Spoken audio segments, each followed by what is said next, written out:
arrêter tout le temps à mais ça veut dire nous quoi, ramener. On vous embauche si vous êtes vacciné. On vous embauche si votre dossier médical est vierge. Vous voyez, quand je parle de boîte de Pandore, c'est vraiment ça. C'est-à-dire que on fait d'une condition médicale, puisque c'est quand même ça la vaccination, une condition médicale, on en fait une condition sociale. C'est-à-dire que vous êtes, si votre dossier médical est vierge, est clean, tout va bien, vacciné, etc., vous allez avoir un boulot, vous allez au restaurant, vous allez voyager, etc.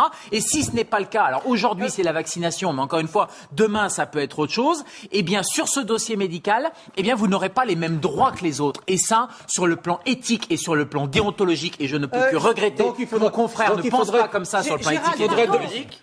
Au nom de la non-discrimination, Gérald, il faudrait autoriser les personnes qui ont un test positif au Covid-19 à rentrer dans un avion, par exemple, dans un restaurant ou à voyager en Australie, au Danemark. On connaît bien le problème. Il y a des soignants qui avaient un test positif à qui on a dit il faut aller bosser parce que on a besoin de vous.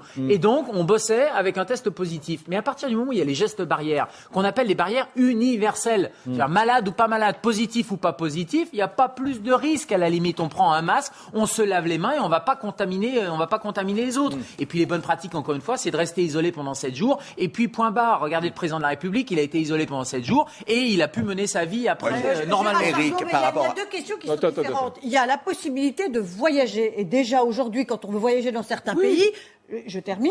Quand on veut voyager dans certains pays, on doit être vacciné. On doit produire son certificat de vaccination. Sinon, on ne va pas dans certains pays. Je parle de la fièvre jaune. Donc, je ne vois pas en quoi le vaccin contre le Covid pourrait ne pas être utile si l'on veut voyager à l'avenir. Franchement, ça ne me choquerait pas. Mais en revanche, l'instaurer à l'intérieur du territoire et l'instaurer pour l'accès à certains lieux, ça c'est tout à fait différent. Et là, je vous rejoins. Mais il me semble que vous mélangez deux problèmes. Non, mais fièvre jaune, le tétanos, il y a des vaccins obligatoires en France. Diphtérie, tétanos, polio. Il y en a 11 vaccins. Et il y en a 11 pour les nouveau-nés, mais pour les adultes, c'est le DT polio. Pourquoi ? Parce que ce sont des maladies gravissimes. Donc le bénéfice de la vaccination est largement supérieur au risque de la maladie. Non, mais docteur. Pour le coronavirus, pour tout un chacun, et notamment pour des gens qui sont en bonne santé, qui sont des gens qui peuvent voyager, qui vont au restaurant, etc., bref, qui sont pas en EHPAD et qui n'ont pas 85 ans, je vous rappelle que la médiane d'âge des décès, c'est 85 ans quand même.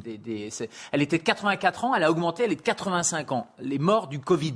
Donc le bénéfice, il est très clair chez les patients dans les EHPAD, dans les unités de soins longue durée, en gériatrie.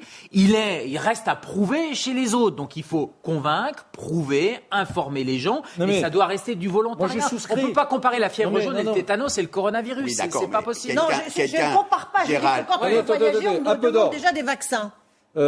Si c'était, comme vous le dites, une maladie qui n'était pas si grave que ça, docteur, fallait nous le dire, parce que ça fait juste 11 mois ou 10 mois que l'économie